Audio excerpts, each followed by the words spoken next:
Vamos falar de economia agora. O fluxo cambial para o Brasil fechou 2022 no positivo, marcando o melhor resultado anual em uma década, mesmo depois de fortes saídas em dezembro. No acumulado do ano passado, o Brasil registrou um ingresso líquido de dólares de mais de 9 bilhões e meio.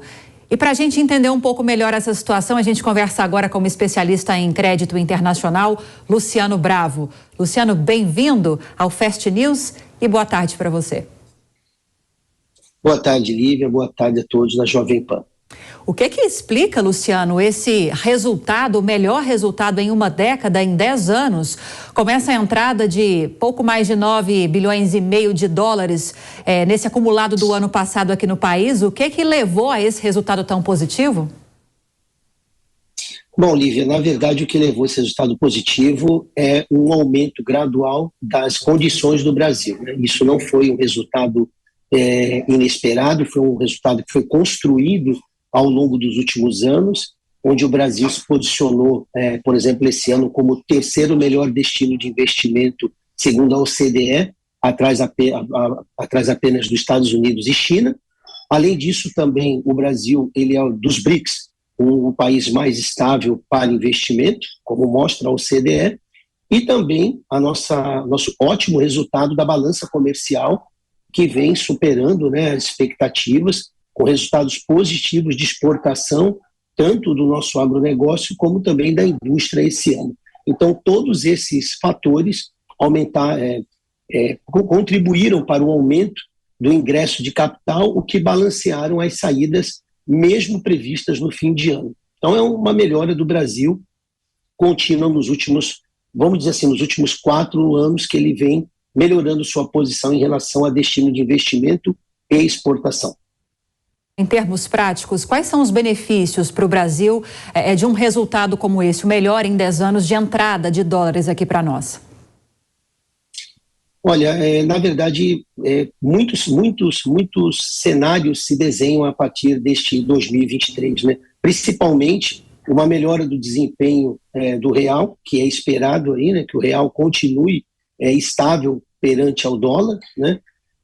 Infelizmente, alguns temores internacionais, por exemplo, das guerras e tudo que estão já contabilizados, podem beneficiar países como o Brasil, que tem um fluxo de exportação contínua e de produtos de primeira necessidade, e também uma melhora das compras do Brasil no exterior, né? Ou seja, o Brasil, com uma posição melhor de investimento, terá mais caixa para comprar no exterior.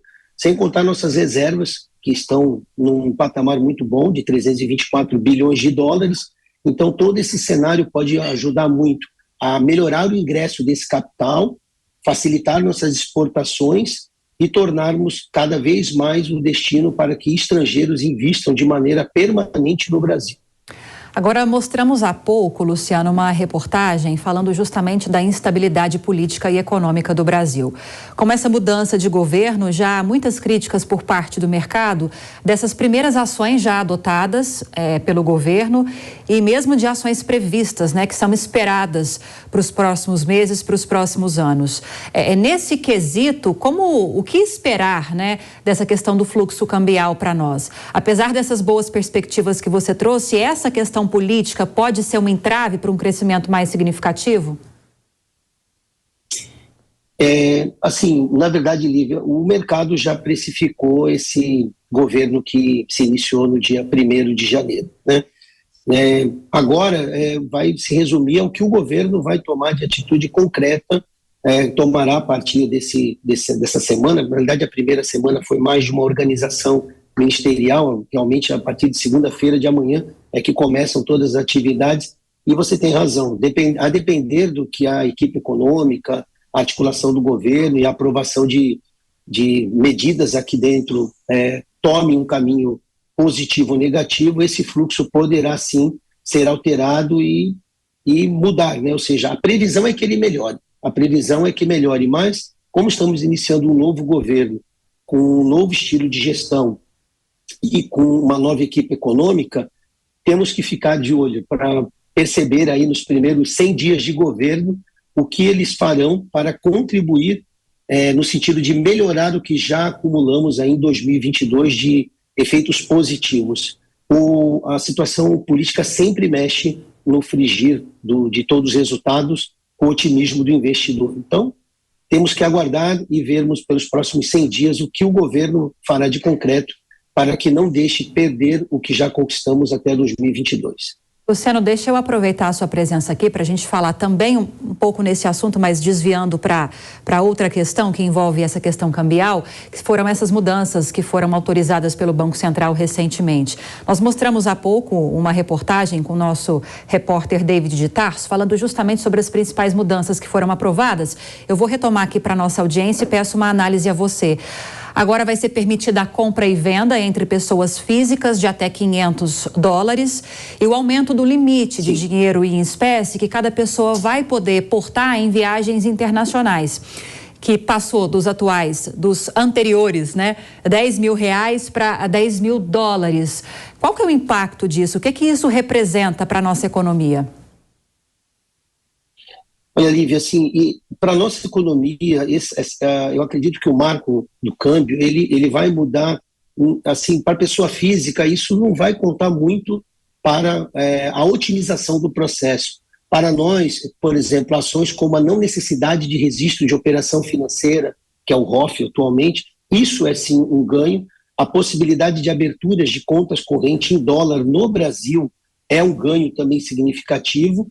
E outras medidas que estão contempladas nesse marco legal que vão melhorar o ingresso de capital. O Brasil hoje, infelizmente, ele ainda é um país muito fechado, né, para investimento, exige toda uma burocracia para ingresso de capital no Brasil, e esse novo marco, ele flexibiliza toda essa estrutura de forma a facilitar não só para a pessoa física, como você citou, com esses aumentos, mas principalmente para a pessoa jurídica. Como nós trabalhamos na área internacional de crédito, não há, vamos dizer assim, grande dificuldade de entrada de capital no Brasil. Mas a burocracia é grande quando você tem que justificar, através de contratos, de uma série de informações, mesmo empréstimos e financiamentos tomados de forma legal.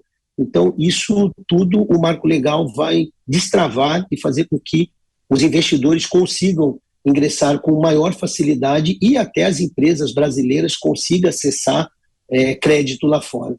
A pessoa física é um ponto importante, mas eu observo mais a pessoa jurídica, que é onde eu vejo que isso que eu comentei, com certeza vai melhorar o ingresso de capital no Brasil.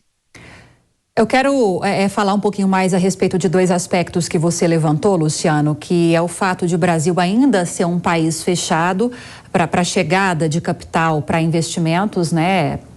Aqui no país, você destacou a questão da burocracia e houve desde o início do novo governo, na verdade desde a campanha, um discurso de que vai haver políticas para que haja uma abertura do Brasil, para que haja um maior relacionamento do Brasil com outras nações em termos de comércio, de abertura comercial para a chegada de novas empresas, abertura para que nossas empresas também tenham um alcance maior fora aqui do país. Como o seu setor vê todas essas movimentações e puxando também para essa questão cambial? Dá para fazer essa relação? Dá sim. Na verdade, Lívia, o que acontece? Eu vou ter que fazer um comentário que é muito importante para que você possa entender a situação. Hoje, no Brasil, 5 bancos detêm mais de 82% da carteira de crédito, né? Isso limita o alcance, principalmente, de empresas médias. Quando você observa esses números que comentamos há pouco, isso daí está geralmente centralizado em empresas de grande porte, empresas com faturamento acima de $1 bilhão, né? Mas existe uma camada de empresas que faturam entre 24 milhões de reais a 800 milhões de reais, que hoje praticamente não entram no mercado internacional. Então, o que eu vejo, a abertura do sistema financeiro, se esse atual governo for no sentido disso, permitindo que novos agentes financeiros possam operar no Brasil e facilitar que essas empresas médias, que é o trabalho que fazemos hoje, consigam utilizar a Lei 4131, que o ano passado fez 60 anos, ou seja, utilizá-la direta, sem a necessidade de pedir empréstimos através de bancos brasileiros, isso sim vai melhorar o cenário de acesso ao crédito e, por conseguinte, melhorar o fluxo de entrada cambial. Outra coisa importante a salientar é que todas as medidas comerciais que forem feitas no intuito de facilitar as transações, elas também precisam ser colocadas no sistema financeiro, porque hoje, para você vender no comércio exterior, você precisa ter uma estrutura, vamos dizer assim, financeira e jurídica muito aperfeiçoada, porque geralmente esse segmento utiliza instrumentos financeiros e hoje no Brasil praticamente nenhum banco opera com instrumento financeiro para empresas de médio porte, é restrito somente a empresas de grande porte. Então, o que nós esperamos efetivamente desse novo governo é que ele abra as portas tanto do acesso ao crédito como do acesso à venda direta das empresas médias no Brasil, que hoje somam, Lívia, em torno de 1 milhão de empresas que precisam ingressar, como faz os Estados Unidos, China e outros países, no mercado internacional. Mas sem o apoio financeiro e sem uma legislação de câmbio adequada, não tem como fazer. A reforma tributária de alguma forma interfere nessas movimentações, Luciano, porque há também uma expectativa de que até abril uma proposta seja encaminhada. Já existem propostas no Congresso Nacional, mas seja reforçada e se inicie uma discussão mais efetiva de uma reforma tributária. Pelo menos é a expectativa do ministro da Fazenda, Fernando Haddad. Dar esse passo, aprovar essa reforma tributária, também é importante nesse contexto? Sem dúvida nenhuma, né? Na verdade, não adianta você ir lá fora e conseguir empréstimo na monta que facilite as empresas brasileiras a investir se elas não possuem um regime tributário adequado quando trabalham em transações comerciais entre países. Eu acredito que o Brasil agora, dado esse novo ciclo que se inicia, né? Ele precisa olhar tanto a questão financeira, Lívia, como a questão tributária para compatibilizá-la com que os países como os Estados Unidos, o Bloco Europeu e a China utilizam. Ou seja, não só possuirmos, né, uma legislação financeira adequada, que permita às empresas trabalhar livremente com dólar e euro, mas também uma carga tributária que seja compatível ou pelo menos aprazível para que o empresário possa investir, pagar os seus tributos de maneira equalizada e poder vender e comprar no mercado sem um emaranhado de leis que muitas vezes impede ele de executar uma simples operação comercial. Vou te pedir agora uma análise um pouco menos técnica, mais política. Luciano, eu vou aproveitar a sua presença, porque a gente tem um discurso de necessidade de aprovação de uma reforma tributária e até de propostas que estão tramitando na Câmara e no Senado há décadas. E agora vem o novo governo com essa promessa de que até abril essa discussão vai avançar. Você acredita que isso realmente vai acontecer? Veja bem, nós como brasileiros temos que acreditar sempre na melhora, né?